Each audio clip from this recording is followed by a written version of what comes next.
Thank you. Appreciate that. Senator Shaheen. Thank you, Mr. Secretary. I have a number of questions, but I first want to go back to what you had to say about China, because I agree that their efforts are predatory.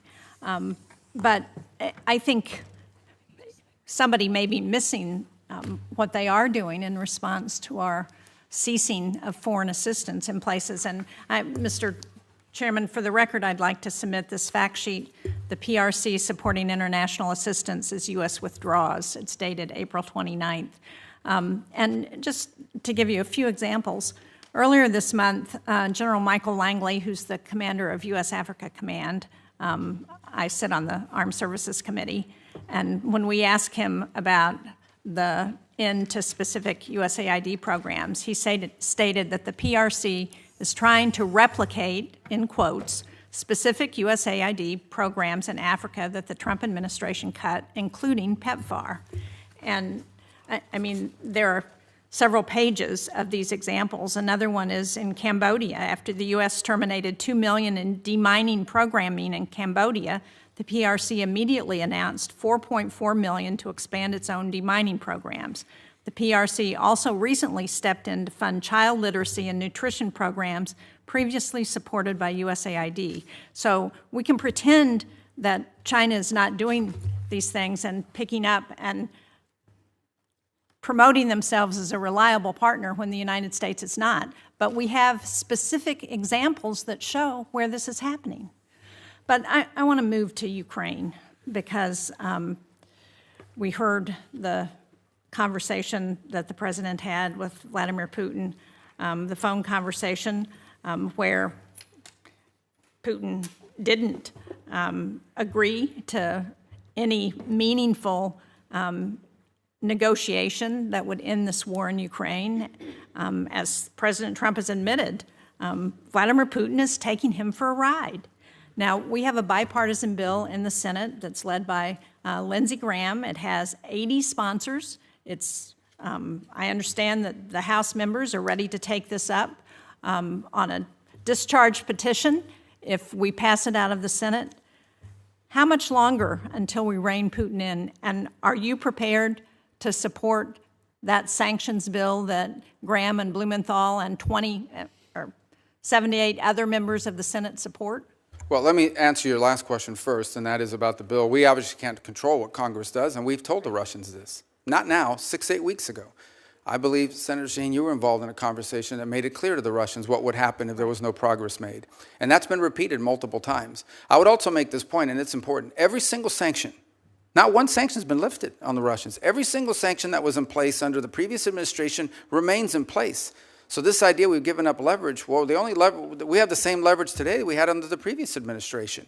Well, Mr. Secretary, I would argue that the leverage that we've given up is taking NATO membership off the table, taking away a commitment to continue to help the Ukrainians with intelligence sharing and with military equipment and arms that they need to help fight this war. Well, that continues. There was a pause for 1 week. All of that was restarted. That was intelligence sharing, though, but it doesn't cover the equipment and arms. Oh, absolutely. That program has not been rescinded. They continue to receive armaments from the United States. And we continue to fund what the Ukrainians need as the president, and are you prepared to pass another supplemental bill to support them? Well, that's a different decision. That's a different question. That's not up for me to decide. The White House would have to make a determination about whether to come to Congress for a supplemental. But everything that's been approved and congressionally appropriated is ongoing.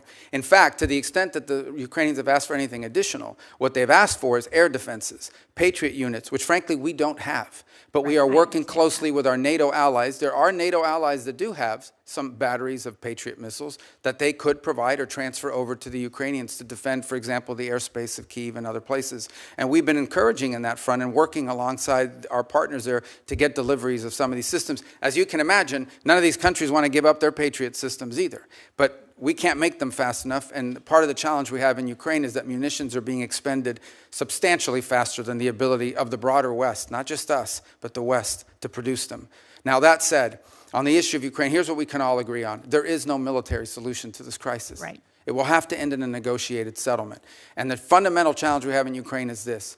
Russia wants what they do not currently have and are not entitled to, and Ukraine wants what they cannot regain militarily. And that's been the crux of the challenge.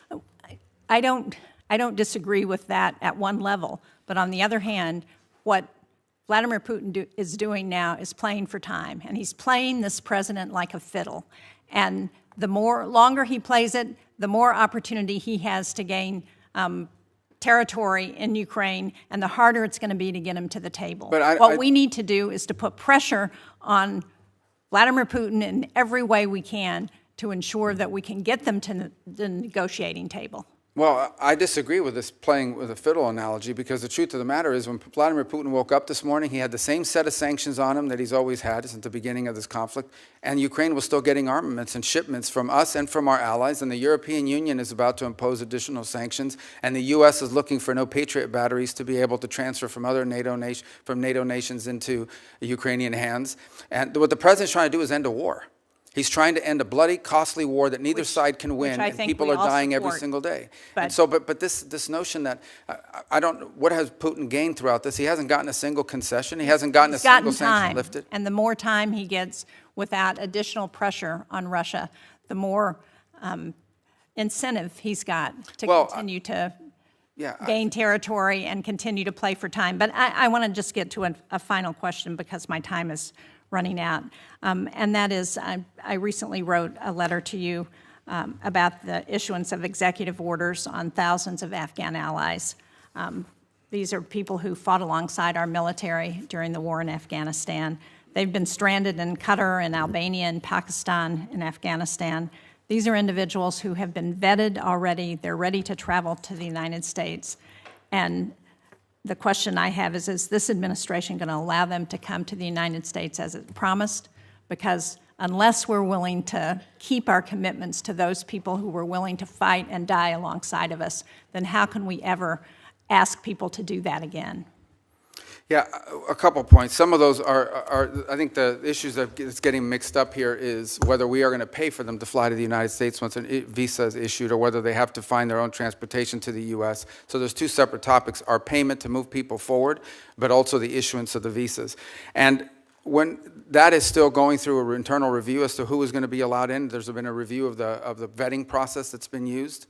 Frankly, there have been some errors found in the previous vetting process that we're concerned about, and I'm separating out from that audience people who we have closely vetted because we've been working alongside them for many years with regards to their service alongside our intelligence forces or special operators on the ground from the broader. Remember, they're also bringing dependents with them. And so there were some concerns early on about freezing or slowing down this program until we could determine whether we were properly vetting people to come towards the United States. And that process is ongoing, and I think we'll have more concrete answers for you, which I know is not satisfactory at this moment, but we've obviously had a lot going on. But this is something that we've heard a lot from both our DoD partners and others in the intelligence community, and we're working to make progress on that. I'm out of time, but just to clarify, on last week, Secretary Noem announced that temporary protected status, which I understand is not exactly the same, but for over 8,000 Afghans would end on July 12th. Many of those people are people, again, who fought and died alongside of our men and women in the military. And for us to send them back to sure death at the hands of the Taliban is just not what they were promised when they agreed to fight with us. Thank you, Mr. Chairman.